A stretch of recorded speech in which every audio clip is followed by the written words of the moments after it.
Job చేసుకొని. Okay, 3 months అన్నమాట మొత్తం. Yes sir. ఈ 3 months కి బిఫోర్ కి నీకు వ్యత్యాసం ఏంటి? అప్పుడు నేను ఇంట్లోనే ఉండేదాన్ని సార్. మా అమ్మే చాలా కష్టపడేది, నన్ను మా బాబుని తనే. ధైర్యంగా నేను చూస్తూ ఉండేదాన్ని అంతే. ఇప్పుడు మా అమ్మకి హెల్ప్ చేస్తున్నాను సార్. ఇప్పుడు నీకు నమ్మకం వచ్చిందా? ఇంకా నెక్స్ట్ లెవెల్ కూడా ఎడ్యుకేషన్కి పోయి లెర్నింగ్, కొత్త విషయాలు నేర్చుకొని టెక్నాలజీలో కూడా ఇంకా ఇంప్రూవ్ అవుతావా? ఓకే, ఆ మాట అందరికి చెప్పని ఈ ఎగ్జాంపుల్ని కోట్ చేస్తూ, ఇలాంటి వాళ్ళని మీరు చూస్తున్నారు.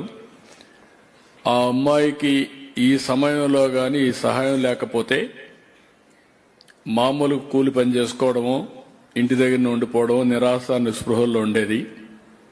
3 నెలలకు ముందు నిరాశలో నుంచి ఈరోజు ఒక నమ్మకానికి వచ్చింది, ఒక కాన్ఫిడెన్స్ వచ్చింది. ఇప్పుడు 1,80,000 రూపాయలు సంపాదించే పరిస్థితికి వచ్చింది.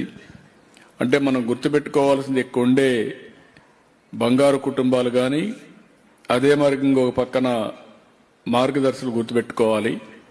అవకాశాలు కనిపిస్తే ఇలాంటి కుటుంబాలు, ఇలాంటి పిల్లలు వండర్స్ చేయగలుగుతారు. చిన్న వయసులోనే విధి వక్రీకరించడం, దురదృష్టం వెంటాడడం, వాళ్ళ జీవితాల నాశనం అయిపోయే పరిస్థితి వస్తూ ఉంది.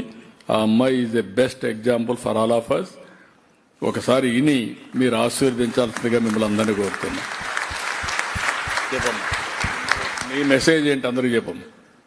నువ్వు అందరికీ ఒక నమ్మకం కల్పించే విధంగా నీది ఒక సక్సెస్ స్టోరీ. నీ నుంచి ఏ విధంగా మిగిలిన యూత్కి ఒక మెసేజ్, నీలాంటి పిల్లలందరికీ. ఇప్పుడు బాధలు వచ్చినాయని బాధపడి పిచ్చి పిచ్చి డిసిషన్ తీసుకోకుండా కొంచెం వెయిట్ చేసి, మంచి రోజుల కోసం వెయిట్ చేసి కష్టపడి మనం ఇంప్రూవ్ అవుతామే బెస్ట్.